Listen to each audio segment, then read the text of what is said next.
जो अफ़गानिस्तान की इस वक्त दो तीन तरह की सूरत हाल है, एक हुकूमत के बनने का, दूसरा सर वहाँ जो इस इंसर्जेंसी की सूरत हाल पैदा हो गई है, क्या देख रहे हैं कि ये हालात नॉर्मल की जानिब वहाँ पर आने में मज़ीद कितना वक्त दरकार हो सकता है सर?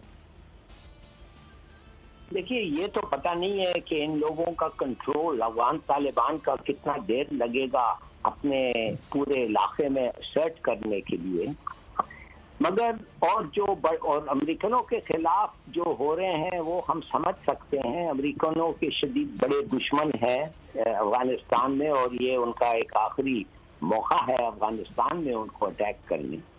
मगर मुझे जो सबसे बड़ी तकलीफ हो रही है वो ये है कि उन एरियाज जो अफगान तालिबान के कंट्रोल में थे इस हुकूमत से पहले, माने कि जो 70% 60% जो इलाका था जो हर वक्त अफगान तालिबान के कंट्रोल में था, उन इलाकों से हमारे पे अटैक्स हो रहे हैं इस वक्त। और वो अटैक आप जैसे देखें, हमारे शहीद हुए हैं 2 लोग।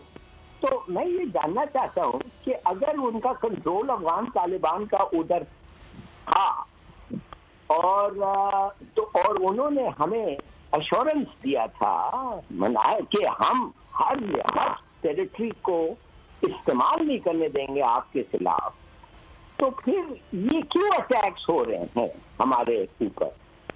क्या वो उस वक्त ये टेरिटरी उनके कंट्रोल में नहीं था या इस वक्त नहीं है कंट्रोल में? क्या बात क्या है?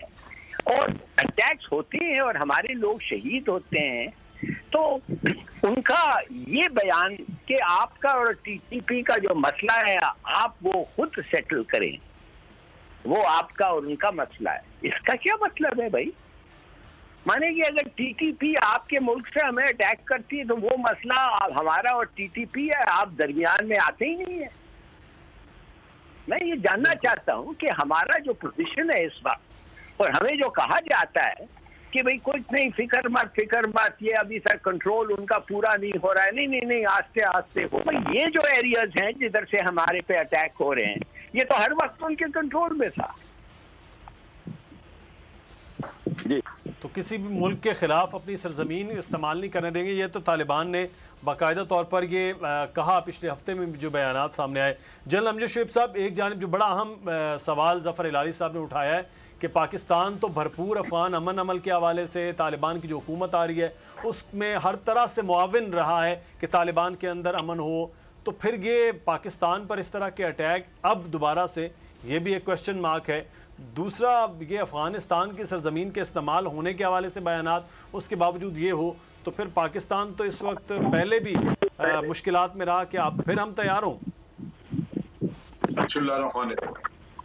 देखिए, मेरा अपना अंदाजा है कि इनकी हुकूमत बन जाए, अमेरिका निकल जाए, हुकूमत बन जाए, तो फिर ये आहिस्ता आहिस्ता अपना कंट्रोल जो है वो इस्टेब्लिश करेंगे।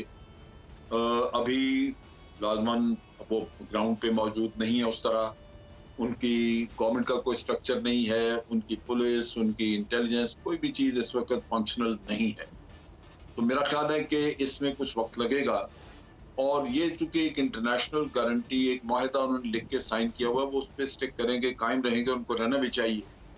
वरना फिर अगर अमेरिका वहां पर ड्रोन दे के हमले कर सकता है तो पाकिस्तान भी करेगा फिर, क्योंकि ये तो इस तरह का तरीकाकार या इस तरह की हालत जो है, जो भी सिचुएशन है, वो तो काबिल कबूल नहीं है। और हमने जो पहले सफ़र किया उस वक्त हमें अंदाजा था कि हुकूमत जो है वो अफगान हुकूमत उस वक्त थी, वो भारत के साथ मिल के अमरीका की प्रोटेक्शन में वो सारा काम कर रहे थे। आज वो सूरत बदल चुकी, अमरीका निकल गया, अमरीका की प्रोटेक्शन नहीं है, भारत वहां पे हट गया। भारत अगर कुछ करे तो वो उतना खोले बंदो नहीं कर सकता जैसे वो कर रहा था पहले। तो इस वक्त तो तालिबान के लिए कंट्रोल करना कोई इतना मुश्किल नहीं होना चाहिए।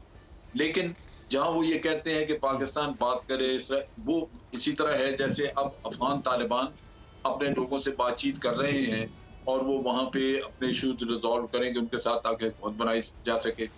इधर उनका ये ख्याल होगा कि शरीयत, अगर वो भी बात करते हैं पाकिस्तानी तालिबान, जो कि शरीयत उनका मसला नहीं है, ये हमें पता है कि वो फ्रॉड है, वो सारा बाहर से पैसे खा के तो ये करतब करते रहे हैं। लेकिन जब अफगान तालिबान पूछते होंगे तो उनको कहते होंगे जी हम भी वही कुछ करना चाहते हैं जो आप कर रहे थे, यहाँ पे आपने किया है।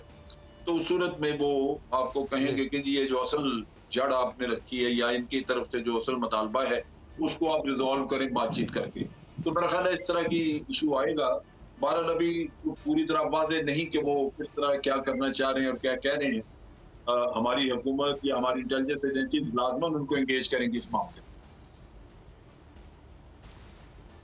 बिल्कुल सही। अच्छा ज़फ़र इलाही साहब, जो एक चीज़ सर मैं अमरीकी और चीनी वज़ीर ख़ारजा की भी गुफ्तगू हुई है, वो ख़बर जो सामने आई है उसमें चाइना की जानिब से जो कहा गया है कि दुनिया को तालिबान को खुले दिल से तस्लीम भी करना चाहिए और उनकी रहनुमाई की जानी चाहिए। तो इसका मतलब है चाइना तो फुल फ्लैज इस वक्त तालिबान की हुकूमत तस्लीम करने के साथ साथ सपोर्टिव रोल में नज़र आ रहा है। वेस्ट के हवाले से आप क्या देख रहे हैं? क्या इतनी फराग दिली वहाँ नज़र आएगी तालिबान की हुकूमत को तस्लीम करने और सपोर्टिव होने के हवाले से? मेरे ख्याल में ये आप ना समझे कि चाइना ने उनको एक ब्लैंक चेक दे दिया है दिन की हरकतें देख के, या जो उन्होंने एश्योरेंस दिया है चीन को। बिल्कुल नहीं, ये सब पूरी दुनिया इनकी हरकतें देखेंगे और ये देखेंगे कि क्या ये अपने टेरिटरी को कंट्रोल कर सकते हैं, क्या इनके जो वादा किया गया है कि हम टेरिटरी इस्तेमाल नहीं करने देंगे और हम औरतों और ये वो जो भी ह्यूमन राइट्स के जो मसाइल हैं उन पे हम अमल करेंगे, तो क्या ये डू दे परफॉर्म। देखिए बात असल ये है कि तरीका होता है, थोड़ा सा डिप्लोमेटिक तरीका भी होता है कहना।